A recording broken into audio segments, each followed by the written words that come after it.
somebody like me. Hello there everybody and welcome to today's video, and this is a quick one. This week's video I wanted to put out isn't quite ready just yet, so I'll be dropping that over the next couple of days. But in the meantime, I'll pop this quick one out for you because it's something that I came across the other day that I wasn't expecting, and I thought it would be really useful to somebody in the same position. And it's regarding the PS2 and disk read errors. Now, I have two version 7 PS2s in my collection. I have one which I fitted a Modbo 5 Modchip to last August. The video for that, of course, is available, and I'll pop the link to that in the description and on the card in the corner. But of the two, basically when I went to mod it, I tested both machines to make sure they were both in fully working order before I modded it. The one I ended up modding was literally the first one that was closest to hand. So consequently, the one that is still stock has been sat in the corner of my room there since last August, not doing much. Now, the other day I needed to test something on a Virgin PS2 that wasn't modded, and when I actually got it out and put a original DVD in there, the thing wouldn't load. It just came up disk read error. So if we show you what happened, so we start the PS2. The disc is in the tray at this point. It's an original DVD of Max Payne, interestingly enough, and as we can see, it doesn't read, it goes to the browser screen. Now notice the orb in the middle is fixed. The CMOS battery is dead on this console, so I'm wondering if the configuration data for the laser has suddenly got screwed up because of the CMOS battery dying, but as you can see there, disk read error, no data, doesn't see a disk. So a quick one, rather than replacing the laser and tearing it apart, what I did was I put a copied game into the machine to see if that would actually do anything, because of course, whilst it won't load on a Virgin machine, it should show us the red screen of death, and that's exactly what happened here. So it would try to read a copied game, but it wouldn't read an original, which was bizarre. Didn't make any sense. So what I did was ejected that disk, go back to the browser screen, go down to system configuration, hit triangle, up to console, triangle again, diagnosis, X, down to on, X again, and then use the circle button to go back to the browser menu. Then go into the browser by hitting X again. So what we're going to do, pop the disc back in that we were having trouble with, so the original Max Payne DVD.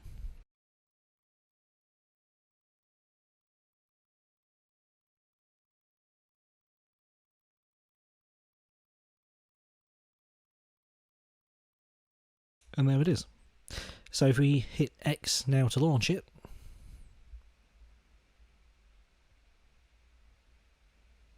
there it is, booting up. So that's a really quick trick from back in the day. Now, it doesn't always work. A lot of the time, you know, these issues are down to the fact that a laser is just on its last legs. But in my instance, like I said, the last time I had this machine on, it worked perfectly fine. It's been sat in the corner there for probably about 6 months, and as I say, the CMOS battery is dead. So I'm wondering if the, like I said, the PMAP config, just because of that CMOS battery, something held in memory there just got a little bit screwed up.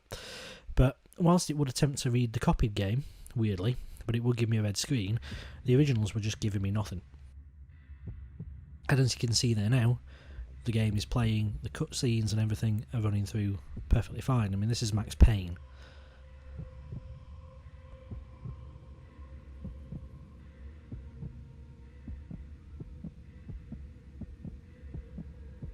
Nice and smooth, no choppiness, no artifacts on the video, all working perfectly fine.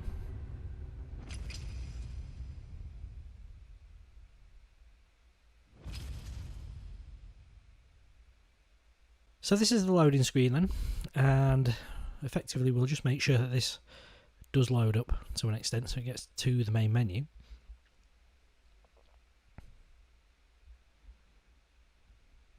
And we can see the loading bar across the bottom there. You might just speed this up. And there we go. So we're into the menu, it's asking to autosave, there's no memory card inserted in the machine. If we reboot, we should now get the game disc to load direct from boot.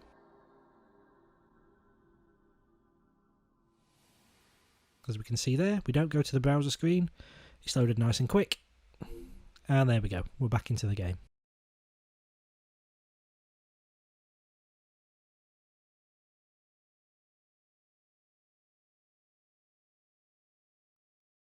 So we've got video again. Nice and smooth, no choppiness, no artifacts at all.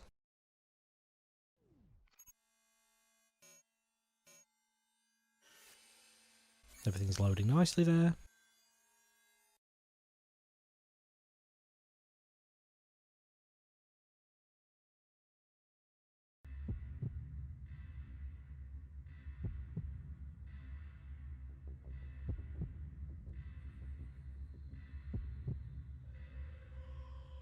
And there's the video, and everything's loading fine. So that's one to try if you're in the same position. If you've had a machine that you know was working fine last time you played it, if it's been away for a while, and you get it out and suddenly it's not reading DVD or it's not reading CD, then it's definitely worth trying this little trick. Now basically what happens is, by going into that menu and selecting the diagnosis mode to on, effectively what it does is it forces the laser to effectively recalibrate its data, and then from there, when you reboot the machine, that should take effect. Now if you go back into the menu from this point on, you will see that diagnosis has switched its mode back to off, which is normal. You only should need to do this the once. If it's still not working quite right after that, then it would demonstrate an issue with the laser. It would demonstrate an issue physically with the machine that may need a new optical pickup or something like that.